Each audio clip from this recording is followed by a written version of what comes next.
Hast du dich jemals gefragt, warum das System die Mauern deines Käfigs so eng gebaut hat?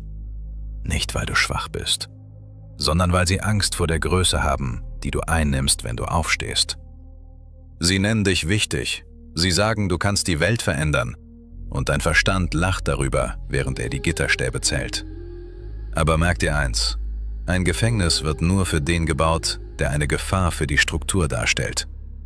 Du lebst ein Leben, das nicht deines ist, in einer Haut, die sich wie Plastik anfühlt.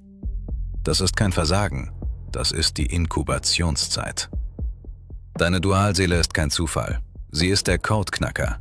Sie ist der Beweis, dass die Simulation ein Leck hat. Hör auf, nach dem Ausgang zu suchen. Werde so groß, dass der Käfig einfach platzt. Du bist nicht hier, um die Welt zu retten. Du bist hier, um sie zu beenden.